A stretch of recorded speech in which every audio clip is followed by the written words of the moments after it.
പൂരമലങ്കോലമായതിനെ തുടർന്നുള്ള റിപ്പോർട്ട് കഴിഞ്ഞ ദിവസം അതിലെ വിശദാംശങ്ങൾ പുറത്തു വന്നിരുന്നു. ഇപ്പോൾ കൂടുതൽ വിവരങ്ങൾ വരുമ്പോൾ IG, DIG എന്നിവരെക്കുറിച്ച് പരാമർശമില്ലാതെയാണ് ഈ തൃശൂർ പൂരം കലക്കൽ റിപ്പോർട്ട് നൽകിയിരിക്കുന്നത്. ഉന്നത ഉദ്യോഗസ്ഥരെ കമ്മീഷണർ വിവരം അറിയിച്ചില്ല എന്ന് മാത്രമാണ് റിപ്പോർട്ടിലുള്ളത്. സ്ഥലത്തുണ്ടായിരുന്ന IG K സേതുരാമനും DIG അജിത ബീഗവും എന്ത് ചെയ്തുവെന്നും റിപ്പോർട്ടിലില്ല. തുടർ നടപടികൾക്കും റിപ്പോർട്ടിൽ ശുപാർശയില്ല എന്നുള്ള വിവരങ്ങൾ കൂടിയാണ് ഇപ്പോൾ ലഭിക്കുന്നത്. ഹരിമോഹൻ വിവരങ്ങൾ നൽകാനായി ചേരുന്നുണ്ട്. ഹരി, ഈ റിപ്പോർട്ടുമായി ബന്ധപ്പെട്ട് ഇപ്പോഴും അത് കൃത്യമായൊരു വ്യക്തതയില്ലാത്ത റിപ്പോർട്ട് തന്നെയാണ് നൽകിയിരിക്കുന്നത്. അതുമായി ബന്ധപ്പെട്ട് കമ്മീഷണറെ മാത്രം ബലിയാടാക്കി കൊണ്ടുപോകാനുള്ള ഒരു നീക്കമാണ് നടന്നിരുന്നത് എന്നൊരു ആരോപണം ഉയർന്നിരുന്നു. അതിന് പിന്നാലെയാണ് ഇത്ര അവ്യക്തതയുള്ള റിപ്പോർട്ട് കൂടിയാണ് നൽകിയത് എന്നുള്ള കാര്യം കൂടെ പുറത്തു വരുന്നത്. അല്ലെ, എന്തൊക്കെയാണ് വിശദാംശങ്ങൾ ഇപ്പോൾ ലഭ്യമാകുന്നത്? ജിൽസി, ഏറ്റവും പ്രധാനപ്പെട്ട ഒരു കാര്യമായിട്ട് ഈ പ്രതിപക്ഷം അടക്കം ഉന്നയിച്ചിരുന്ന ഒരു വിഷയം എന്ന് പറയുന്നത് ഉന്നത ഉദ്യോഗസ്ഥർ തൃശൂർ പൂരം നടക്കുന്ന സമയത്ത് തൃശ്ശൂരിൽ ഉണ്ടായിരുന്നു എന്നുള്ളതാണ്. അതിൽ IG-യും DIG-യും കൃത്യമായി തൃശൂർ പൂരത്തിന്റെ ഡ്യൂട്ടിയുമായി ബന്ധപ്പെട്ടായിരുന്നു തൃശ്ശൂരിൽ ഉണ്ടായിരുന്നത്. പക്ഷേ ADGP MR അജിത് കുമാർ ഉണ്ടായിരുന്നത് മറ്റ് എന്തോ കാരണത്തിന്റെ പേരിലാണെന്ന് ഉള്ളതും അതിന്റെ വിവരങ്ങൾ പുറത്തു വരാനിരിക്കുന്നതേ ഉള്ളൂ.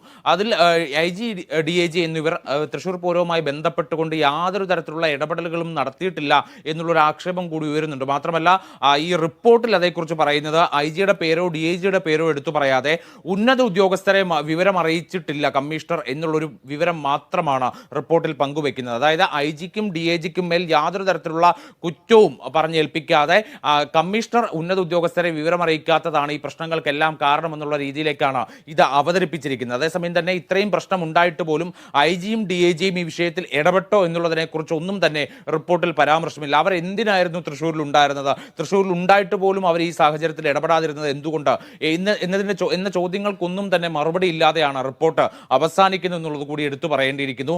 മാത്രമല്ല, ഈ റിപ്പോർട്ടിൽ ഒരു തരത്തിലുള്ള നടപടി, അച്ചടക്ക നടപടിയോ വകുപ്പ് തല നടപടിയോ അല്ലെങ്കിൽ മറ്റെന്തൊക്കെ തരത്തിലുള്ള നടപടികളാണെങ്കിൽ പോലും അതൊന്നും ഉദ്യോഗസ്ഥർക്കെതിരെ സ്വീകരിക്കണമോ വേണ്ടയോ എന്നൊക്കെയുള്ള കാര്യങ്ങളെക്കുറിച്ച് ഒന്നും തന്നെ ഇതിൽ വിശദീകരണമില്ല, അല്ലെങ്കിൽ ഒന്നും ഇതേക്കുറിച്ച് പരാമർശിക്കുന്നില്ല. ആകെയുള്ളത് പൂരം നടത്തിപ്പിൽ ചില മാറ്റങ്ങൾ വരുത്തേണ്ടതുണ്ട്. ഹൈക്കോടതിയുടെ വിധി ഇങ്ങനെ നിലനിൽക്കുന്നുണ്ട്. ഒപ്പം തന്നെ ഫോറസ്റ്റ് വനവകുപ്പിന്റെ ചില ഉത്തരവുകൾ ഇങ്ങനെ നിലനിൽക്കുന്നുണ്ട്. ഇതൊക്കെ അനുസരിച്ചാവണം പൂരം നടത്തേണ്ടത്. അങ്ങനെയാണെങ്കിൽ ഭാവിയിൽ ഇത്തരം പ്രശ്നങ്ങൾ ഒഴിവാക്കാൻ കഴിയുന്നതാണ് എന്നതടക്കം ചില കാര്യങ്ങൾ പറയുന്നുണ്ട്. അതായത് അങ്കിത് അശോകിനെ കുറ്റപ്പെടുത്തുമ്പോൾ, കമ്മീഷണറായിരുന്ന അങ്കിത് അശോകിനെ കുറ്റപ്പെടുത്തുമ്പോൾ പോലും പൂരം നടത്തിപ്പ് ഉണ്ടാകേണ്ടത് ഇത്തരം ചില കാര്യങ്ങൾ പ്രകാരമാണ്, ഇത്തരം ചില മാനദണ്ഡങ്ങൾ പ്രകാരമാണ് എന്ന് പറഞ്ഞുകൊണ്ട് കുറേയൊക്കെ തന്നെ സംരക്ഷണം തീർക്കാൻ വേണ്ടി ADGP ശ്രമിക്കുന്നുണ്ട് എന്നുള്ളത് കൂടി എടുത്തു പറയേണ്ടിയിരിക്കുന്നു. ഒപ്പം തന്നെ അങ്കിത് അശോകിനെതിരെ നടപടിയെടുത്തത് കൂടി റിപ്പോർട്ടിൽ പരാമർശിക്കുന്നുണ്ട്. അതായത് അങ്കിത് അശോകിനെ കമ്മീഷണർ സ്ഥാനത്ത് നിന്ന് മാറ്റിക്കൊണ്ട് സർക്കാർ ഉത്തരവിറക്കിയിരുന്നു. പക്ഷേ അതിന് കാലതാമസം വന്നു. അതിന്റെ കാരണം ലോക്സഭാ തെരഞ്ഞെടുപ്പുമായി ബന്ധപ്പെട്ട പെരുമാറ്റച്ചട്ടം നിലനിൽക്കുന്നതിനാലാണ്. അതിന് തെരഞ്ഞെടുപ്പ് കമ്മീഷന്റെ അനുമതി അടക്കം വേണ്ടിയിരുന്നു. അതുകൊണ്ട് 1.5 മാസം അത് വൈകി എന്നുള്ള കാര്യവും റിപ്പോർട്ടിൽ സൂചിപ്പിക്കുന്നുണ്ട്. അതായത് അങ്ങനെ ഒരു നടപടി സർക്കാർ എടുത്തു. അതിനപ്പുറത്തേക്ക് ഇനിയൊരു നടപടി വേണമോ വേണ്ടയോ എന്നുള്ള കാര്യത്തിൽ ഒരു തരത്തിലുള്ള ശുപാർശയും റിപ്പോർട്ടിൽ ഇല്ല എന്നുള്ളതാണ് എടുത്തു പറയേണ്ടത്.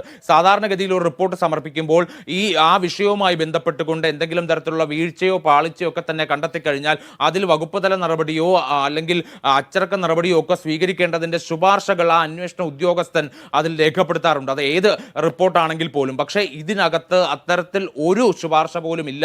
ആകെയുള്ളത് പൂരം നടത്തിപ്പിൽ വരുത്തേണ്ട മാറ്റങ്ങൾ മാത്രമാണ്. പൂരം നടത്തിപ്പ് മാത്രമാണ് അജിത് കുമാറിന്റെ പ്രശ്നമായി തോന്നിയത്. ഉദ്യോഗസ്ഥ ഇടപെടലുകളിൽ മാറ്റം വരുത്തേണ്ട കാര്യമുണ്ടെന്നോ നടപടികൾ വേണമെന്നോ അജിത് കുമാറിന് തോന്നിയിട്ടില്ല എന്നുള്ളത് കൂടി ശ്രദ്ധേയമാണ്. ജിൽസി.